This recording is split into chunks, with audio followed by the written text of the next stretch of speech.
ओम शांति। 29 अप्रैल 2023 के महावाक्य। मीठे बच्चे, श्रीमत ही श्रेष्ठ बनाएगी, परमत व मनमत श्रापित कर देगी। इसलिए श्रीमत को कभी भी भूलो मत। प्रश्न: सतो प्रधान पुरुषार्थी कौन और तमो प्रधान पुरुषार्थी कौन? दोनों का अंतर क्या होगा? उत्तर: सतो प्रधान पुरुषार्थी बाप से पूरा वर्षा लेने का पुरुषार्थ व प्रतिज्ञा करते हैं। वह याद में रहने की रेस करते हैं और नंबर 1 जाने का लक्ष्य रखते हैं। तमो प्रधान पुरुषार्थी कहते, जो तकदीर में होगा, अच्छा प्रजा बनेंगे तो प्रजा ही सही। उनके आगे माया का ऐसा विघन आता जो रेस से ही बाहर निकल जाते। गीत: मुझको सहारा देने वाले। ओम शांति। बच्चे जब सम्मुख बैठते हैं तो जानते हैं हम जीव आत्माएं हैं। यहाँ तो जीव आत्माएं ही होंगी ना।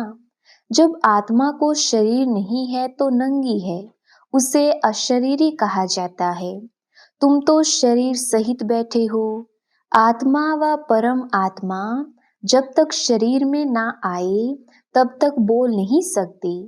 तुम जीव आत्माएं जानती हो, अब बाप के सम्मुख बैठे हैं। हूबहू जैसे 5000 वर्ष पहले सम्मुख आए थे। बच्चे जरूर बाप से ही वर्षा लेंगे। जानते हैं हम अपने परमपिता परमात्मा बेहद के बाप के सम्मुख बैठे हैं। क्यों बैठे हैं? बाप से बेहद का वर्षा लेने। जैसे स्कूल में समझते हैं हम टीचर द्वारा इंजीनियरिंग सीखते हैं, बैरिस्ट्री सीखते हैं। यह एम ऑब्जेक्ट रहती है। तुम बच्चे समझते हो परमपिता परमात्मा हमको ब्रह्मा के तन से बैठ राजयोग सिखाते हैं। भगवानुवाच, यह तो बच्चों को समझाया है कि भगवान निराकार को कहा जाता है। जीव आत्मा पुनर्जन्म जरूर लेती है। कोई भी सन्यासी से तुम पूछो मनुष्य पुनर्जन्म लेते हैं तो ऐसे नहीं कहेंगे कि नहीं लेते हैं, नहीं तो 84 लाख जन्म कैसे कहते। पूछो तुम पुनर्जन्म को मानते हो? यह तो बरोबर है आत्मा संस्कारों अनुसार एक शरीर छोड़ फिर दूसरा लेती है। ऐसे करते करते मनुष्य 84 लाख जन्म नहीं परंतु 84 जन्म लेते हैं। इससे सिद्ध होता है पहला जन्म जरूर बहुत अच्छा सतो प्रधान होगा, लास्ट में चीची तमो प्रधान होंगे। 16 कला से फिर 14 कला, 12 कला होती जाएंगी। पुनर्जन्म जरूर लेते हैं। पूछना चाहिए, अच्छा परमपिता परमात्मा ने पुनर्जन्म लिया है या जन्म मरण रहित है? देखो यह पॉइंट बहुत सूक्ष्म है। अगर कहेंगे जन्म मरण रहित है तो फिर शिव जयंती सिद्ध नहीं होती। कहेंगे शिव जयंती तो मनाई जाती है, समझाया जाता है हाँ शिव जयंती है, परंतु जन्म के साथ फिर मरना जिसको कहा जाता है वह नहीं है। अगर मरे तो फिर पुनर्जन्म लेवे। बाप कभी पुनर्जन्म नहीं लेते। वह इस तन में एक ही बार आते हैं बस, फिर पुनर्जन्म में नहीं आते। परमपिता परमात्मा पुनर्जन्म रहित है। वह कब सतो प्रधान से तमो नहीं बनते। आत्माएं तो सब जन्म मरण में आते आते पतित बन जाती हैं, फिर बाप आते हैं पावन बनाने। इससे सिद्ध होता है आत्मा ही पतित होती है। आत्मा पावन आती है फिर माया पतित बना देती है। बाप कभी बच्चों को गंदी मत नहीं दे सकते। इस समय के पतित मनुष्य पतित मत देते हैं। अब पावन बाप कहते हैं कि पतित नहीं बनो, अर्थात विकारों में नहीं जाओ। रावण की मत से दुखधाम बन गया है, पहले सुखधाम था। ऐसे नहीं बाप ही सुख दुख देते हैं, नहीं, बाप कभी बच्चों को दुख की मत दे नहीं सकते। माया ही दुख देती है। उस पर माया पर जीत पाने से ही तुम जगत जीत बनते हो। मनुष्य माया का अर्थ नहीं समझते, वह धन को माया कह देते हैं। कहते हैं ना, इनको माया का नशा बहुत है। परंतु माया 5 विकारों को कहा जाता है। अगर 5 विकारों का नशा है तो माया एकदम खा जाती है। सत्युग त्रेता में माया का नशा होता नहीं। वहां रावण का बुत बनाकर जलाते नहीं। बुत कड़े दुश्मन का बनाया जाता है। रावण राज्य शुरू होता है आधा कल्प से। देह अहंकार आने से फिर और विकार आ जाते हैं। शास्त्रों में कोई यह बातें नहीं है। लिखा हुआ है, देवताएं वाम मार्ग में अर्थात विकारों में जाते हैं। माया के वश होने से परवश हो जाते हैं। परमत पर चलते रहते हैं। अभी तुम चलते हो श्रीमत पर। परमत माना माया की मत। श्री अर्थात श्रेष्ठ मत है बाप की। वह है परमत, रावण की मत। इसलिए बाप ने कहा है, आसुरी संप्रदाय सब रावण की जंजीरों में दुखी हैं। मनुष्यों ने सत्यु की आयु लाखों वर्ष समझ ली है, तो तुम हिसाब किताब बताते हो 5000 वर्ष कैसे है। क्राइस्ट को 2000 वर्ष हुआ, बुद्ध को 2250 वर्ष हुआ, फिर इस्लामिक को 2500 वर्ष हुए। सबको मिलाकर आधा कल्प हुआ। इनके पहले तो देवताओं का राज्य था, फिर देवताओं को लाखों वर्ष कैसे कह सकते। इतने वर्ष होते फिर तो मनुष्य बहुत हो जाते। इतने तो है नहीं। 5000 वर्ष में ही करोड़ों मनुष्य हो जाते हैं। कहते भी हैं क्राइस्ट से 3000 वर्ष पहले भारत में आदि सनातन देवी देवता धर्म था। 5000 वर्ष पूरे हो जाते हैं, नाटक पूरा तो होता है ना। इन बातों को कोई जानते नहीं है। मैं जो हूँ, जैसा हूँ, यह चक्र कैसे फिरता है कोई जान ना सके। बाप ही समझाते हैं, यह है गीता। बाप ने आकर सहज राजयोग सिखाया था, तब उनका नाम गीता रखा है। जैसे क्राइस्ट ने सिखाया था तो उनका नाम बाइबल रखा है। यह अनादि नाम रखे हुए हैं, वह रिपीट होते हैं। बाबा बूढ़ियों को भी समझाते हैं, यह बहुत सहज बात है। सिर्फ बाप और वर्षे को याद करो। बच्चा पैदा हुआ, गोया वारिस पैदा हुआ। तुम समझते हो हम बाबा के वारिस हैं। 5000 वर्ष बाद फिर से मिलने आए हैं। घड़ी घड़ी 5000 वर्ष ही कहेंगे। 2-3 वर्ष पीछे आने वाले भी कहेंगे, हम 5000 वर्ष बाद फिर से आए हैं। यह बड़ी गुह्य बातें हैं। बाबा पूछते हैं, आगे कब मिले हो? कहते हैं, हाँ बाबा, आत्मा इस मुख द्वारा कहती है, हम 5000 वर्ष पहले आपसे मिले थे। आप इस तन द्वारा शिक्षा देने आए थे। जो पक्के पक्के बच्चे हैं, समझते हैं हम बाप से बेहद का वर्षा लेने बैठे हैं। हम बेहद के बाप के बने हैं ब्रह्मा द्वारा। बाप कहते हैं, मुझे पहचानते हो? मैं तुम्हारा बाप हूँ। कहेंगे, हाँ बाबा, हम आत्माओं का आप परम पिता परमात्मा बाप हो। बाप ही कहते हैं, तुमको हमने स्वर्ग में भेजा था, वर्षा दिया था, फिर माया ने छीन लिया, फिर अब मैं देता हूँ। माया वर्षा छीनती है, बाप दिलाते हैं। यह तो अनेक बार खेल हो चुका है, होता रहेगा, इसका अंत नहीं है। बाप के बनते हैं, फिर कोई सगे कोई लगे, कोई सोतेले कोई मातेले बनते हैं। कच्चे पक्के तो है ना। पक्कों को भी माया एकदम जीत लेती है। बच्चे कहते हैं, बाबा हम जहाँ तक जिएंगे आपसे वर्षा लेते रहेंगे। विकर्मों का बोझा सिर पर बहुत है, तो जितना तुम याद में रहेंगे उस योग अग्नि से तुम आत्मा पाप आत्मा से पुण्य आत्मा बनती जाएंगी। आग चीज को पवित्र करती है।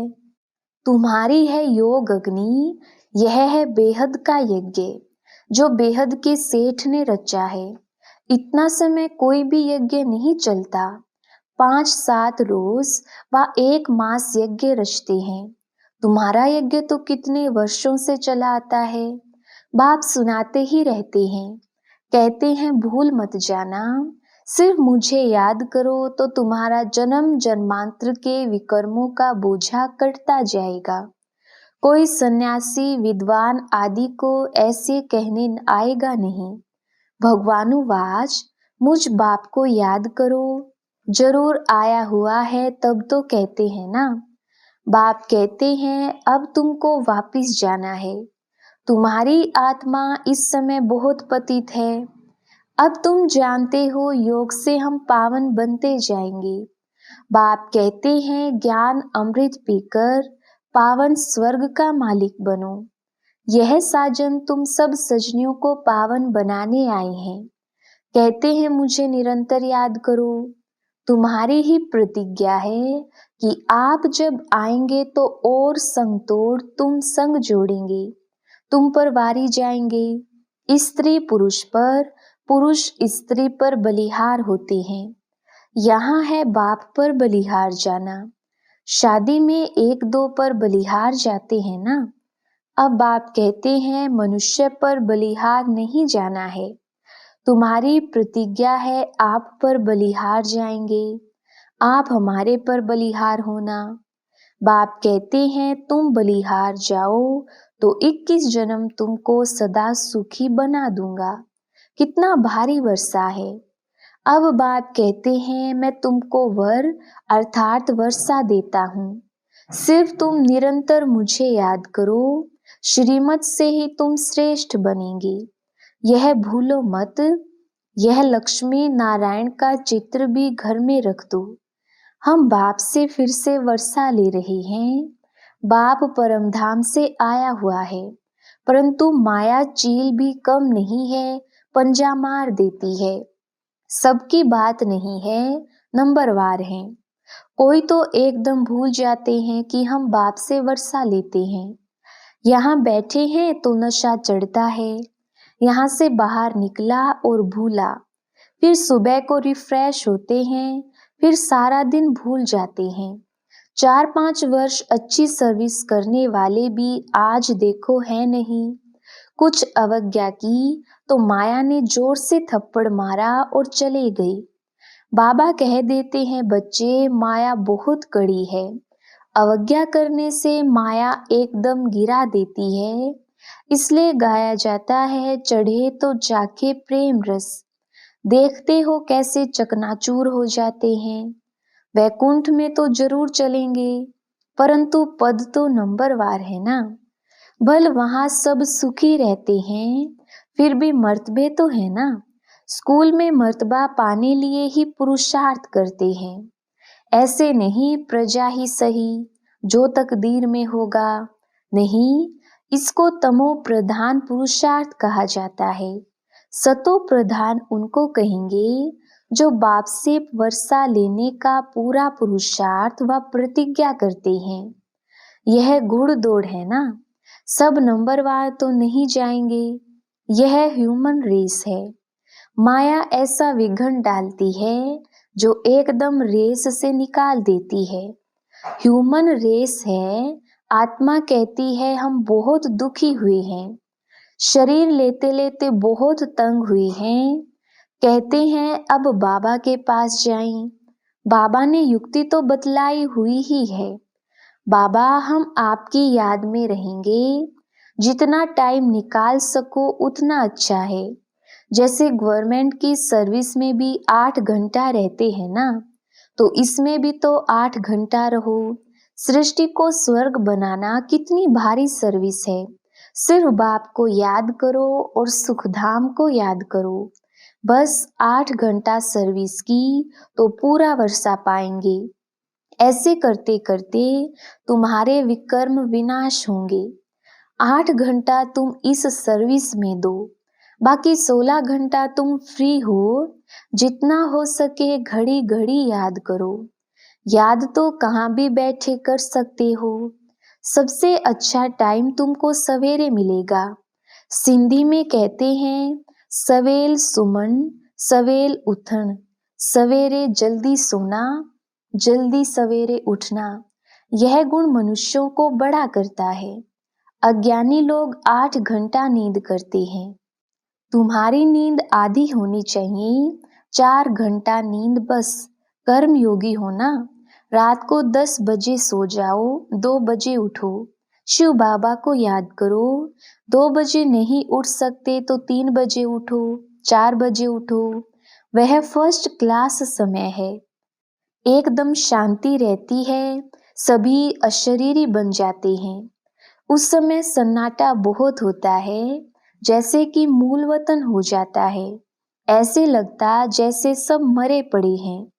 उस समय तुम बाबा को याद करेंगे तो फिर वह याद पक्की हो जाएगी।